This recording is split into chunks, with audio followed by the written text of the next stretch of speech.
the name of the Father, and the Son, and the Holy Spirit, one God. Amen. So today, we're going to start the next topic in this theme here. Getting your house in order. And as I mentioned yesterday, which is something that kind of is always in my mind about the purpose of order. Order is supposed to make our lives better, not to make it worse. Order is supposed to bring peace and not to bring conflict. Because sometimes we find that the way that people receive order maybe is bringing more conflict than peace. So we always have to kind of apply our order in a wise way. And that's what this topic is about, is building your house with wisdom. In Proverbs 24, it says, through wisdom, a house is built, and by understanding it is established. By knowledge, the rooms are filled with all precious and pleasant riches. So the reason that we're having this topic at a men's conference is because it is the man as the spiritual leader of the house who is the one that is supposed to set a standard and the order for the house, okay? But that is to be done with guidance, with wisdom, with discernment, with understanding what the people that are in my house are capable of doing. For instance, if I set a standard for my house, it's like, you know what, we're going to pray all 7 prayers from the Ekbeya every day. It's like, well, maybe that's a good goal, but maybe it's not practical at this stage of life. Maybe our schedules don't allow it. Maybe if I put a burden that is too heavy on the people that I am with, then even though I might have a good intention, but the outcome is not going to be good, right? So I have to be able to apply wisdom in everything that I do. And for those who are not married, and even for those who are married, the self-discipline is something that is a prerequisite to trying to bring discipline to others, right? And this is sometimes maybe that we forget. We find ourselves, especially fathers, are always focusing on what is it that we need to teach our children? How is it that we need to apply good principles to the people that are around me or in my household and so on?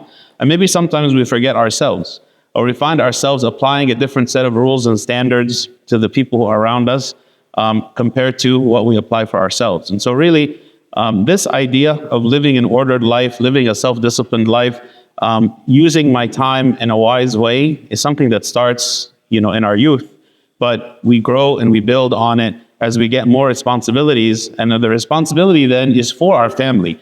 And this is why we speak about order in the family, because the reason that we apply order in this way, what is the purpose? The purpose is salvation, right? The purpose is, what do we need to do in order to improve and facilitate the things that are necessary for the salvation of ourselves and our families, right? And this is why we speak about this.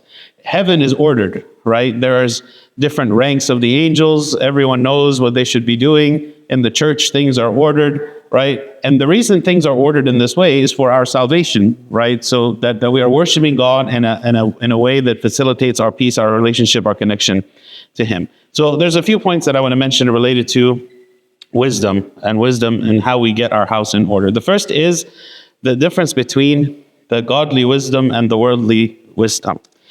In James 3:17, it says, but the wisdom that is from above is first pure, then peaceable, gentle, willing to yield, full of mercy and good fruits, without partiality and without hypocrisy.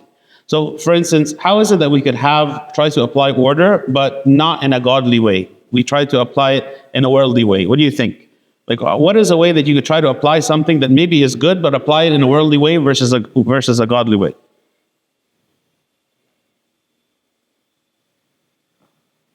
Can you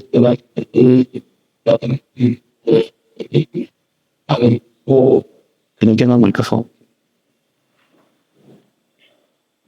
Yeah. Yeah, that's right. Turn.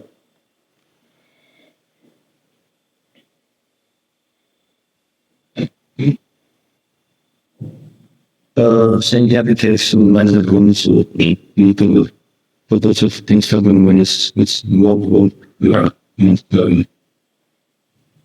I mean, okay, it's not like reading the Bible, but it doesn't mean, but it still can be done in a godly way.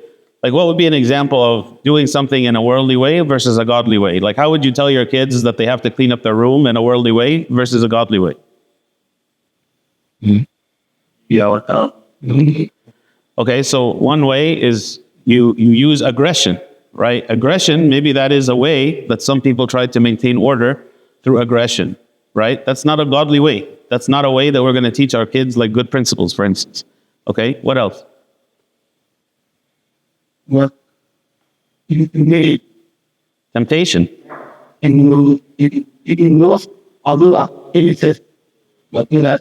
So, I mean, you could call it temptation or you could call it positive rewards, right? Maybe positive, the idea that there is a positive reward for doing something good. This is something that if we want to teach our children something positive, then we can offer them positive reward, and that's not wrong, right? It's not wrong to offer positive reward. Actually, the positive consequences of our actions are usually better than the negative consequences. You know, when we tell our kids or we tell the people in our families, like, if you don't do this, or if you do this, then here's the negative consequence. What would be better is if you say, if you do the positive thing, then there's a positive consequence. It's not wrong to have positive consequence. That's not the same as temptation. Like, temptation is more about offering you something that is sinful, right? Offering you something that is harmful, right? But as you know, like, yeah, if we offered our kids something harmful, something poisonous, in order to do something good, then yeah, that would be wrong. But if we're offering something good, right, and something that is done with reason, right, then maybe that's a positive thing. Yes. Tim. With that, Okay, good. Like being an example and sharing with them and showing them how is it that it should be done. When they see us doing it, then it is more likely that they will do it. Good. That's that's a godly wisdom. Call someone to protectors or show them the word, but Calling someone to repentance, right? Showing them the right way to do something. Again, being a model, you know, sometimes this is something as men we struggle with, is being the model. It's easy actually for us to tell people what to do. Usually when they gain experience in life, and they know what should be done, but sometimes we take it very lightly and we just tell people, do this, let me give you advice. I'm like an advice factory. Tell you all the advice, tell you everything that should be done, but I myself, maybe I don't do it, right? I just expect the people around me to do it. So there is this difference between the godly way of doing something and the worldly way. So here, as it says in James chapter 3, the wisdom that is from above is pure, peaceable, gentle, willing to yield. These are all very important characteristics of this kind of godly wisdom. It is pure. It is based on godly principles. It brings peace, right? The way that I apply order is peaceful. Because again, there is a way to apply order that is harmful, that is aggressive, that is manipulative, that is damages actually my family, versus a way that it is done with patience and with love and with consideration and with understanding what are the capabilities of the people that I am with. Also willing to yield, meaning, you know, even though God has given the men the spiritual leadership in the home, it doesn't mean that we should exercise this authority constantly, all the time. You know, I learned this from Amba Yusuf. You know, though being the metropolitan of the diocese and can have the final say on everything, but many times he gives deference. He gives, you know, he'll say his opinion, but he says, whatever you think, you know. Maybe I prefer this way, but if you think this other way is good, then go ahead and do it, right? Willing to yield means that it's okay for things not to go the way that I think they should go, within reason. Yeah, maybe there are some things that are non-negotiable. There are some things like, okay, we're going to go to church on Sunday. This is a non-negotiable. But there are some things that are subject to opinion and debate. Maybe one of the ways that I get my kids, for instance, to feel that they are that their opinion is heard and that I care about them is to allow them to have some kind of leeway and movement. So this is a very important principle. It's gentle and merciful, right? I showing compassion to the people that I'm with when I'm creating order, right? Creating order is sometimes when you have something that's disordered and you want to create order, you can start to rub people the wrong way when you're trying to create order. And actually also Amba Yusuf always tells like the priest when he's first ordained, not to try to change anything in the church for the first year, right? Because what it is you're going to come into something new and this new place that you haven't been in, and you don't have necessarily a good relationship with the people yet, and you're trying to like structure things, order things, saying, no, don't do this instead. And so in this process of creating order, it can create conflict, right? So we have to be careful in the way that we approach the creation of order, trying to get people to see the vision of why I'm trying to do these changes. Why is it I'm trying to create the order that I am, instead of just creating a list of rules. This is also important for our kids. Like, we have them to understand, why is it that I'm telling you that you have to sleep at a certain time? Why is it that I'm telling you that you have to clean your room? Why is it that I'm telling you have to spend a certain amount of time studying, or you can't use electronics, or you do this and that? Following order can be difficult. And order is one of those things that it's like, maybe there is a long-term positive effect of having it, but sometimes you don't always see that on a day-to-day basis. Our kids, for instance, are not going to realize that if we allow them to use like electronics and watch movies for hours and hours every day, that this is going to have some kind of long-term negative impact on them.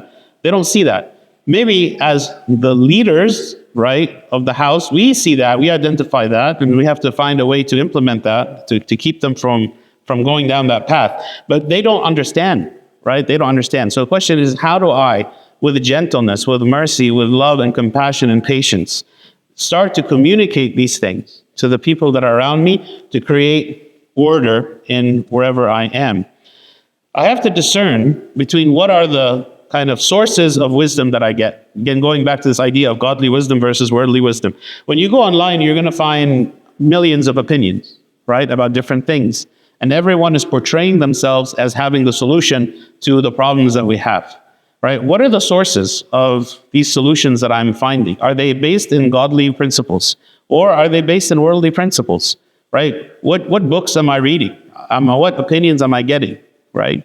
So sometimes we find ourselves kind of deceived a little bit by the worldly principles and the world that are kind of taking us in a certain direction away from the godly principle, okay? So we have to keep that in mind. Wisdom in spiritual leadership. Leading by example is very important. So prioritizing our relationship with God is very important, right? There is a verse in Ecclesiastes 12, verse 1. It says, remember your Creator in the days of your youth, before the wicked days come, when you say, I have no pleasure in them. It's speaking about how the person who wants to be a good spiritual leader has to start early and has to start with themselves, right? We can't immediately start telling other people what to do, right? And this is sometimes, a young man who gets married and has a family, who doesn't have a spiritual foundation in himself, will find himself over his head, right? How is it that I'm going to establish godly principles in my household when I haven't even figured that out for my own person, for my own self?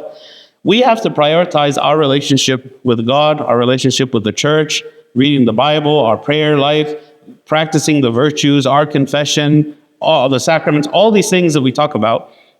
First and foremost, it has to be us, right? Then we will have the moral authority and the experience to be able to convince other people of the importance of these things, right? Because again, we don't want to just be exercising authority, Are we going to force our kids to go to church? Yeah, if they don't want to go, we're going to force them to go. But we don't want to be there. We wish that it would be better that we didn't have to force them. It would be better if we were able to convince them and they would see the importance of it through our own experience, through our own example.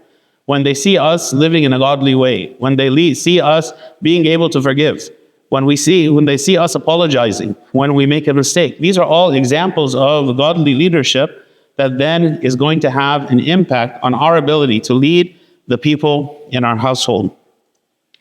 Creating a spiritual atmosphere, meaning give emphasis to establishing prayer time for the family, Bible reading for the family, going to the church, going to Bible studies, going to liturgy.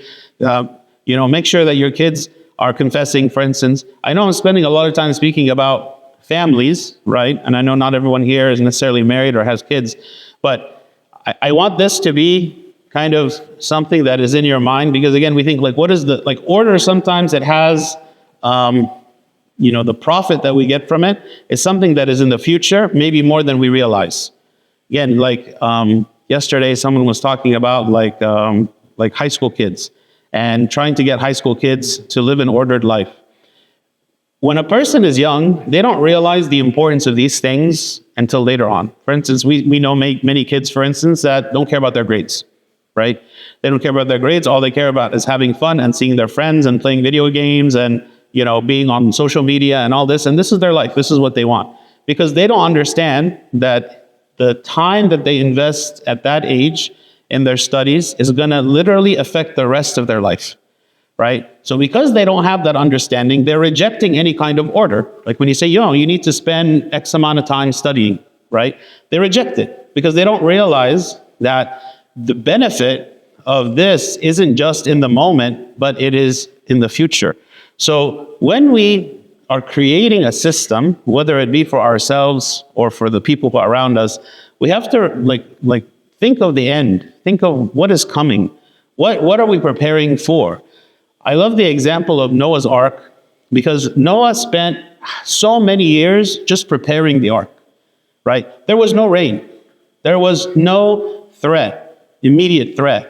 The threat and the problem and the reason for the ark is something that was to come later on. But because he was obedient to God and because he spent so much time and sacrificed so much time and effort and resources and endured mocking and ridicule by the people, but continued in perseverance building the ark. Then when the problem came, he was prepared for it, and he saved the entire world, right? He saved the entire world from extinction. The people that were saved, the animals that were saved, and so on. So sometimes when we are establishing a rule, a canon, a discipline, we are thinking to ourselves, like, what is the purpose of this, right? I don't feel necessarily under threat in this moment. I don't feel like there is an extreme need in this moment. But again, we don't know what is to come. We don't know the kind of challenges we will face, and it's very important for us to build this from a very young age, as early as we can, from today, so that whatever it is that comes in the future, we are prepared for it. Teaching spiritual habits, right? Prayer and fasting, reading the Bible, and so on. These are all a very important part of our routine, our daily routine, that we have to establish for ourselves, and then also establish for the people that we have been given responsibility for, that we have become stewards of. God is giving a family to us and saying, you are responsible for this family. Like, you will be responsible for what this family does. Of course, everyone is responsible for their own actions, but it is up to us to create that structure, that order. We give them the opportunity as much as we can in order to follow a godly system, a godly way, and this is for their benefit. Wisdom in relationships. How is it that we show love to one another? Like, so to a spouse, for instance, showing love and respect, modeling the love of Christ. As Christ said that the relationship between the man and the woman is like Christ and the church, right? Do we think of our relationship with our spouses in this way? That it is like the same as Christ and the church? Do we feel like we are more asking for others to do for me? Or am I the one who is being self-sacrificial and offering myself and giving of myself? This is a core tenet, actually, of marriage, and something that we are told in the crowning ceremony. We are reminded of constantly by the church all the time. The relationship between the man and the woman is like the relationship between Christ and the church. This is something that if we neglect it, right, then what will enter into our relationship, into our marriage, is the world system, right? Which is not the system that we want. Children, balancing discipline with encouragement. How do we find the balance between positive and negative consequences, enforcement, right? This is a very important question. And you find people at every extreme here. Find some people who are very much focused on the negative consequences. Everything has a punishment. Everything has a consequence. And we find ourselves maybe rebuking our children constantly on a daily basis about everything, right? But we don't teach them necessarily how to do good. We just kind of rebuke them when they do bad. On the other side, there is the parents that are maybe very lenient and they don't want to discipline their children at all. Their focus is, I want to be their friend. I want to just, understand them. I want to communicate with them. I want them to come to me and confide in me and all this. And it's good to be the friend of our children, but we are called to be their parents. We are called to be someone who is monitoring them, supervising them, guiding them, And guiding them means that we are both rewarding them when they do good, and we are also punishing them when they do bad, right? We are trying to teach them how to be successful independently in the world, and shielding them from the negative consequences is not wise. So we have to balance this, not always being disciplinarian, not always just kind of speaking about the things that are wrong, but not always also just speaking about, like guarding our children from negative consequences. If they make a mistake, then they should experience. You have a question?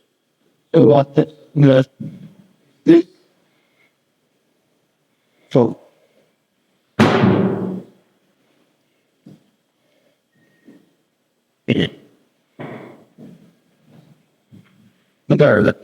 so on this, there's after you're more disciplined and starts I think it always it is life there what are the I think there's All those factors are important, right? I mean, definitely as kids get older, they are supposed to be more and more independent, which is why, hopefully that none of us here, our parents still punish us or ground us in our room. Because having grown older and having now the expectation that we are able to operate independently, the role of our parents to us has changed. This is actually something that sometimes parents don't understand. What I tell parents is the moment that your child is born, you are training them to leave you. Okay, you're training them to leave you. You are teaching them how to live without you. This is actually what parenting is. Teaching them how to live without you. So if you find that your child is, in college and you are still having to make all these decisions for them, you are still, grounding them, punishing them, doing this, then maybe there's something that was missed, right? There are definitely things that older children can still learn from their parents, for sure. But maybe the approach has to change. They have to be more willing to come to us. But definitely for young children, we have to be very, careful and not allowing them to learn bad habits as much as it depends on us. So definitely as our children grow, our approach of how to deal with them changes. We can still have positive consequences or negative consequences at various ages, but definitely as they get older, we find that our role as disciplinarians, as in parents, is the dynamic is changing. And also what you said about it varying between personalities of children, that's also very true.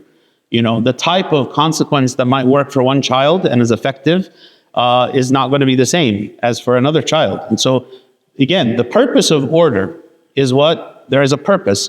If we kind of blindly just put a system and say, this is the system that I believe is the right system, and I'm going to apply it uniformly and exactly on everyone, you might find that it works very well for one child and actually miserably for another child.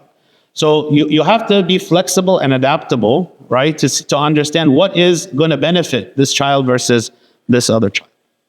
Yes. So you definitely there are just things where each child has a personality and that knows from the one doesn't want the other lot, which is I'm experiencing, and one of the side effects of that is one other thing that they love the other one more because they're not thinking in the same. They didn't look at the event or they're in the half of what they did as much as they're like, you're overcome from needs and work here. So how can we be about that's where to make sure that they understand that was do love one more than the other, love for your behaviors, which is That's a great question. And as I've dealt with that myself, what I find that can be helpful, of course it depends on the age of the child, but what can be helpful is to explain. So like, let's say you have, I'll give you an example. Let's say you have two kids. One kid follows instructions very easily. And, you tell them to do something, they're going to do it. Also, they're able to receive rebuke well. Receive rebuke well, meaning when you rebuke them, they respond positively. They acknowledge their mistake. They change their behavior. So on. So you find yourself like being very direct with this child and tell them, look, what you did was wrong. Here's the consequence for it. And you find that that's working. Then maybe you have another child who, that child, you try to apply the same system to them, it doesn't work at all. You give them rebuke, they rebel, they become upset, they don't respond well, and so on. And so maybe the approach you take for this child is you have to be a little more sensitive, or you have to be a little bit more careful, or you try to lead them, step by step more than did the first one. So the first child then will look and say, why are you treating them differently? Why aren't you giving them the same consequence you would have given me, in this situation? So you can explain to them, okay, this, your brother or sister, right? They struggle in a different way than you, right? Your area of struggle is 1, 2, 3. And so the way we deal with you in this area is a certain way. Your brother or sister, they have a different struggle, right? And so the way that we as parents are dealing with them in order to teach them has to be different than the way that we taught you. Now, again, this is not all children are going to comprehend this, right? But at least we can make an effort to try to make them see that we're not treating them differently because we love you differently, but because what is needed is different, right? The need is different, and so we have to respond in that way.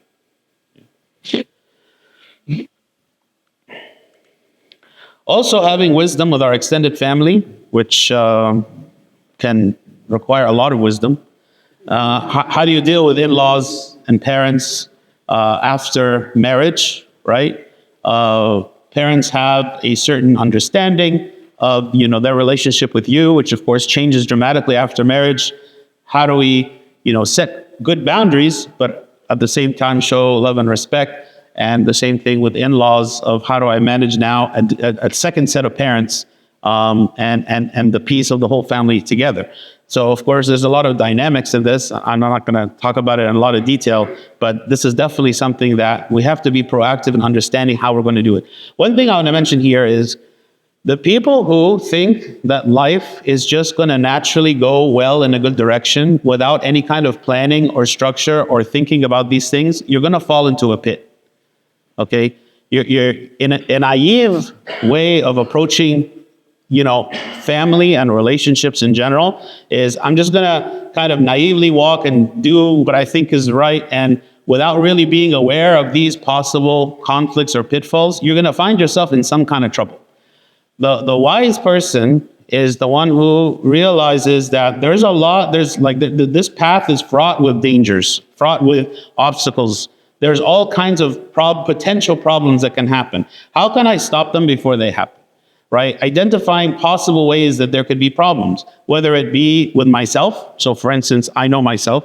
I know my weaknesses. There are certain things I shouldn't do. There are certain people I shouldn't be with. There are certain places I shouldn't go because I know if I do those things, I'm very likely to fall. This is wise. This is a wise way of self-management, right? With my spouse, right? I know there are certain things if I say, she's going to be upset with me. Right? How can I say it in a wise way? Or maybe I shouldn't say it at all. Right? With my children, how can I approach them? How can I teach them good principles while at the same time maintaining peace? Right? We're also going to talk about choosing your battles, right? In the next lecture. So definitely being wise in our relationships is important. Having discernment, actually in choosing battles is here. How do you choose your battles? Knowing when to intervene and when to yield. This is, again, a very complex issue that varies depending on a lot of factors, right? When do you stand your ground and say, no, I said you're going to do this, that means you're going to do this. Usually when we get to the point of saying, I am the man and you have to follow me, usually we've already lost.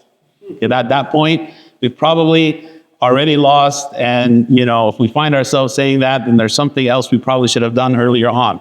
When do you get to the point where you are exercising the fullness of your authority as the spiritual leader of the house, versus when do you just allow things to go even though you don't agree with them? And you have to ask yourself a lot of questions. Is this worth, is this the hill I'm going to die on? Is this worth the effort, the conflict that's going to happen, the division that's going to happen? Or do I just need to be a little bit more patient?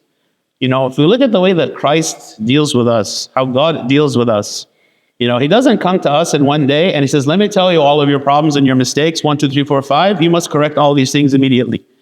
Actually, he gives us an entire lifetime to discover our flaws and to correct what we can. And even as we come failing day after day after day, he forgives us every single time.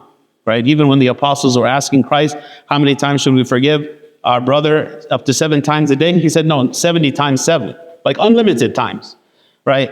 So we sometimes struggle because we lose patience, right? And we find ourselves out of our anger trying to discipline. And this is a problem. You know, I always tell parents, if you're disciplining your children because you're angry, then this is wrong. This is a failure, okay? You're disciplining them in order to get out your anger, not because you are choosing what is right. Not because you are saying, I believe it is my role to teach you a good principle, and so I am punishing you to teach you a good principle. No, instead, I'm so angry at you that when I get all of my anger on you, and that's when we give our kids, for instance, like unrealistic consequences, like you're going to be grounded for a week, like an unrealistic, over the top, punishment because we're angry while we're giving it, okay? So choosing your battles, knowing when to make a big deal about something, knowing when to let things go. This, of course, takes a lot of wisdom and discernment and experience, and knowing yourself and knowing your kids, and so on. And this is true also with your wife, right? When is it you're going to put your foot down and say, no, I don't agree with what you want to do. I don't agree with something you have chosen, versus just, okay, I'm going to let this go, right? And this is something that takes a lot of experience. Conflict avoidance. How do you avoid an argument from the beginning? And especially if that argument stems from a kind of pride that is in us. Sometimes, the person who puts the law is the one who can be very offended when people transgress the law, right? Because it's like, I feel like when someone is transgressing the law, it's like now you are directly disrespecting me. Right? And if I feel like you're disrespecting me, it's easy for me to become upset and to want to fight back, right? Whereas instead, another way of looking at it is, okay, maybe the rule that I have set, maybe it's a good rule, but people are struggling to fulfill it, right? They are struggling to do the right thing. Not that it is personal, not that it is because they are saying, I don't respect you, I don't respect your rules, I don't respect what you've done or what you've said. No, it is hard. What I have asked people to do is hard. It's worthwhile. That's why I'm asking you to do this. That's why I'm asking you to live by a certain standard, because I feel this is the best thing for you, the best thing for our family, right? But it is difficult, right? So I want to avoid arguments that are based on pride, right?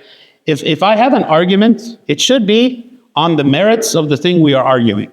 Like, is it best to have our kids, go to bed at this time versus this time? Okay, which is the best one, right? You can give an argument, you can give an explanation, you can have a discussion about, okay, what's the pros and cons of this and that and whatnot, right? But if in the end, the reason that I am demanding a certain thing is because it's my opinion and because I have to enforce what I believe is right, then we start getting into a problem. Try to avoid conflict as much as possible. There are some things we cannot avoid conflict. There are some things like it demands us to speak up. It demands us to say no, right? But there are also many things, right, that we can just let go. If it's based on my pride, if it's based on, like I'm holding on to something very tight because I don't want to let it go, because I feel like I demand like the allegiance of the people. I demand the obedience of the people, right? At that point, we can find ourselves maybe going down a path that is going to lead us in the wrong way. Trusting God's plan, even when things differ from our expectations, okay? It's important for us to realize that we are not in control. Like, we are not in control of ourselves as individuals, right? Life takes us in directions that we don't know. So many aspects of our life are out of our control.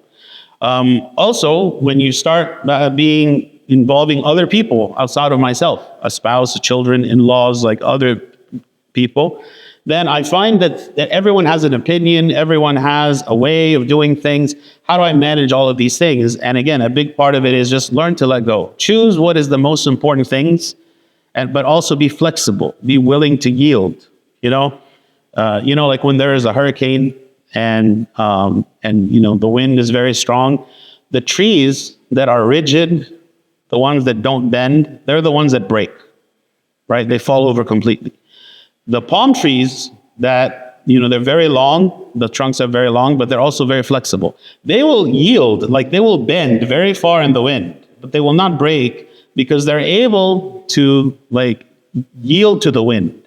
Sometimes when something is coming up against me, right, and it's a force that's very powerful, the only thing I can do is yield, right? Is it worth it to yield versus worth it to just stand my ground and say no? This, of course, depends on the situation. Time management is another important factor. Setting right priorities. And when we say time management, some people say, time management is really self-management. How do we manage the time that we have on any given day? We have the same amount of time every day. What do I do with this time? How do I set good priorities? Again, a person who lives purposefully, right, understands that the time that they have is valuable, extremely valuable, and they have to use it wisely. Another person who is maybe not wise uses their time day after day in a haphazard way without any kind of plan, wasting it, wasting any positive thing that could have come from this time. So we should be focusing on those things that are the most important and that hold eternal value, right? Focusing on the things that hold eternal value. Those are the things that are going to benefit us in the long term. Those are the things that are going to abide, are going to be maintained, are going to stay. They're not the things that we're going to just have it one day and gone the next day. And this is very important for both ourselves as individuals, like we always speak about how we need to focus on those things that are eternal for our salvation, but also in the context of, as a spiritual leader in the family, how do we promote things that have eternal value so that our family acknowledges that these are the most important things, and this is how we should spend our time? I'll give you an example, right? Maybe all of us have experienced going on a vacation during fasting periods. And what happens is there's a question, like, well, what do I do? Do I maintain the fast, which can be very difficult while I'm on vacation and very inconvenient? And maybe we think to ourselves, you know what, this is a vacation. Like, I'm supposed to enjoy myself, and this is making it very difficult. Or do I say, you know what, it doesn't matter. It's just, 1 day or 2 days. And, we're gonna go back home and we're gonna fast then and it's fine. Why do I mention this? Because I feel like it is a question of the eternal versus the earthly, like the heavenly versus the earthly. What is my priority? If I tell my children, right, it's okay, you don't have to fast on these days, then what I'm telling them is your earthly desire is more important than the heavenly one, right? Sure, you can come back and say, well, it's just a day, it's just 2 days. Sure, right. But actually fasting is inconvenient a lot of the time. Like there's a lot of time where at work, it's a fasting day and there's an office party. Usually office parties are on Friday, right? So, I don't know. That's the day that Christ chose to be crucified. It's on Friday. So we find ourselves like having this conflict, right? So it's a question, right? It's a question for us. What am I going to prioritize? What am I going to say is the most important thing? These small things, even though they seem to us like, okay, what's the big deal in the end? These have a huge impact on our kids because they see this, right? This is more impactful to see us maybe fasting on a Friday on a vacation, more impactful than 1,000 different pieces of advice that we might say to our kids, telling them, oh, don't do bad things and don't say curse words and don't do this and that. Words are cheap, but when they see us actually living this, right? This is a way that we're telling them what our priorities are. We care more about the things of God than the things of man. We care more about the things of God than our own earthly pleasure. Something to keep in mind. Also, we need to balance our roles, meaning we all have different hats that we wear. We all have different responsibilities that we have. We have a work, we have family time, we have, church and service in the church. We have our own, recreation and friends. Like we have many things that are demanding our time. But in the end, the way we balance these things is crucial, right? A person can spend all their time at work, neglecting their spiritual life, neglecting their family. A person can spend all the time at church, involved in so many different services that they never get a chance to come home. They never get to eat dinner with their family. They don't spend time with their kids. Yeah, and maybe in their mind, like, I'm doing the service of God in the church. Like, yeah, but you also have a responsibility with your children, right? Balancing these roles and making sure that we give everything its due time requires a lot of self-discipline and a lot of thought. Like, how do I look at my life? How do I look at how I'm balancing my time and using my time? Is it something that is balanced or not? Also, delegating responsibilities. This is actually something very important for any of us to do. The more we get responsibilities, the more we realize that I cannot fulfill all of them by myself, right? There's too many things for me to do by myself. And one of our roles, as fathers, for instance, in teaching our children responsibility is to teach them that it is not just mom and dad that are going to be serving you and doing everything for you. As your kids get older, and be like, okay, now it's your turn. Now it's your turn to do the dishes. Now it's your turn to do the laundry. Now it's your turn to do the thing that I used to do for you. Now you need to do it for yourself. And we find a lot of times that this process is delayed. A lot of time, maybe more from the moms, but also from the dads sometimes, is they want to feel that motherly, nurturing connection to the kids. And so they want to keep doing things for the kids. It's like, no, like, the kids are old now. They're fine. Just let them be. Let them figure out how to cut their steak. Let them figure it out how to feed themselves. Let them open the fridge and figure out what's in there to heat up for themselves. Maybe, yes, at the beginning, it feels like we're not giving them as much attention as before, but this is part of teaching them. How is it that they need to live? And delegating household duties and responsibilities. This is also part of creating order. Part of our role in as the spiritual leaders, as the leaders of the house, is let's create a system. Who's going to be doing what on each day? Let's make a chart. Let's look and see, like, everything. And we can give positive reinforcement for this. Like, we can say, okay, here's a way that we're going to teach our kids to learn how to do these things. You're not going to be having these positive reinforcements forever. You're going to eventually be expected to do the right thing for the right reason on its own. But for now, maybe we're going to start in teaching, like, okay, when you do this, I'm going to reward you with something. Okay, and then eventually that can be taken away. But definitely delegating responsibilities. Wisdom in service. Okay, how do we serve one another? I have to know, like, the things that align with my strengths. An important part of serving our families and service in general is knowing, what am I good at? If I spend my time trying to serve my family in an area where I'm really bad at, I'm not going to be doing a great job, and I'm going to feel kind of defeated and not successful, right, in my attempts to serve my family. So, for instance, I'll speak about myself. Like, if I try to decide for my household, like the decor for the house, I probably would fail, right, and I wouldn't feel good about it, right? There are certain things I'm not good at. I'm not a very handy person, for instance. If I decided that I was going to go build a dining room table for my family, they would probably not appreciate the table that would come out, right? So if I spend my time doing things that I'm not good at, then I'm going to feel like I'm failing, and I don't feel good about myself. I don't feel like I'm actually offering my family something good. But if you know your strengths, and then you focus on those strengths and offer your family the things that are coming from you that you're good at, you'll find that you are being successful and you're able to offer something good, and your family will appreciate it, right? Part of this, as far as delegating responsibility, is knowing the strengths of each person and asking them to work in the area that they're good at. We say, okay, like, the stereotypical thing is like when the woman cleans the house, right? It's a stereotype.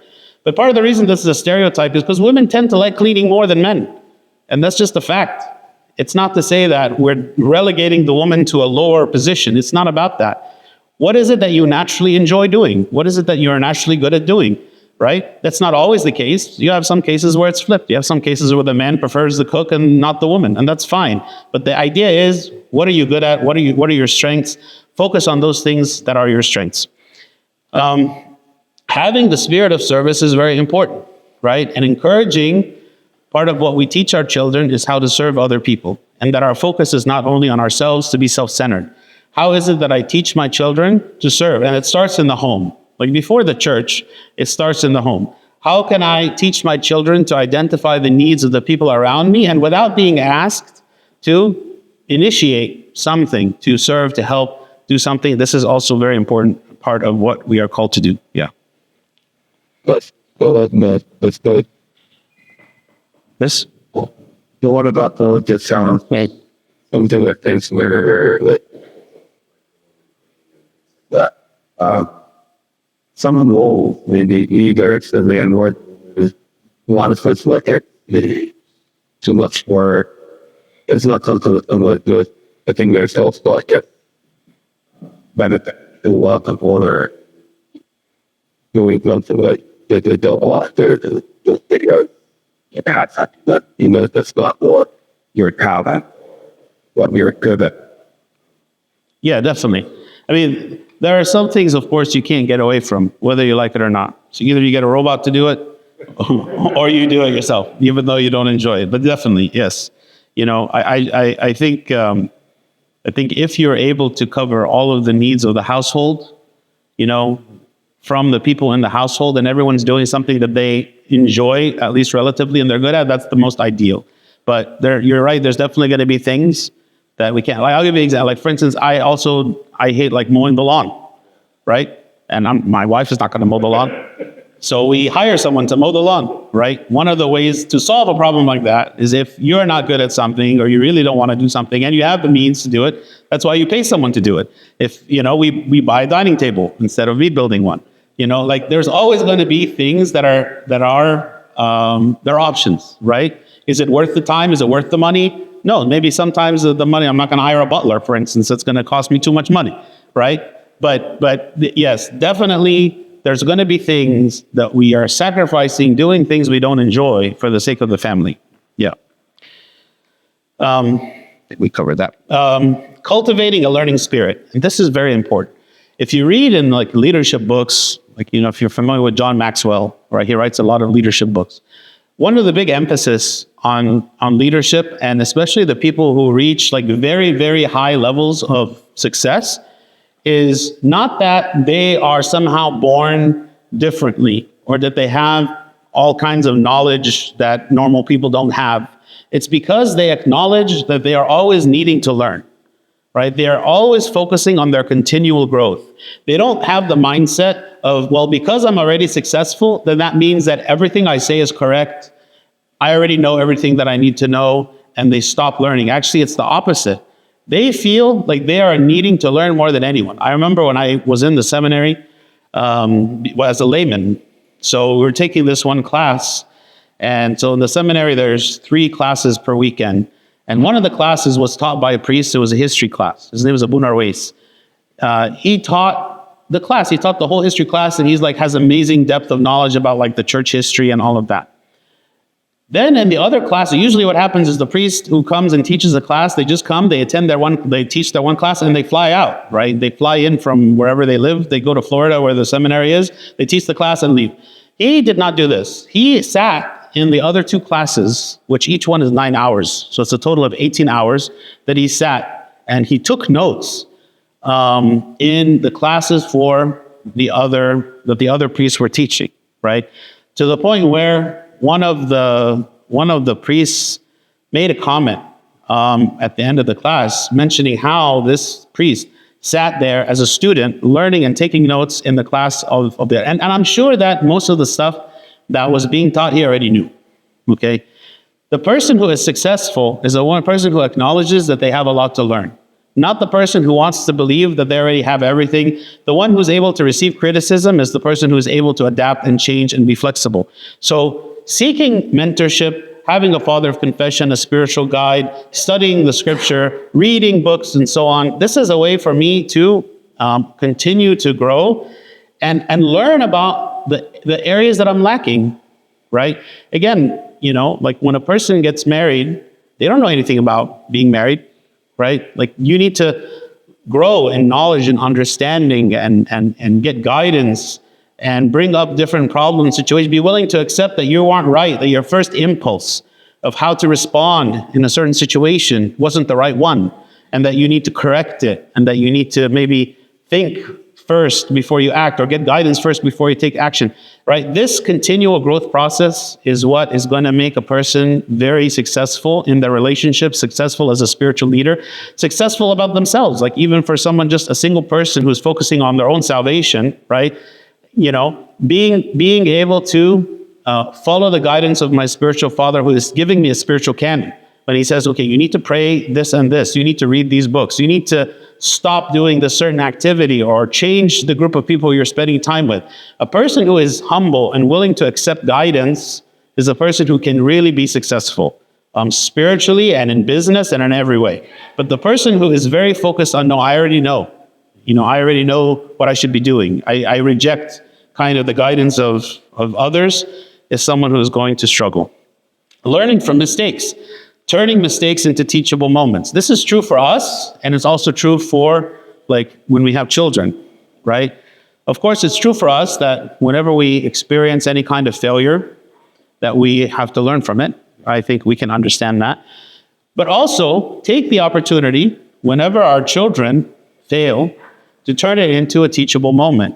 Not just to be rebuking, not just to give a punishment or whatever, but to ask them questions like, so what did you learn from this, right?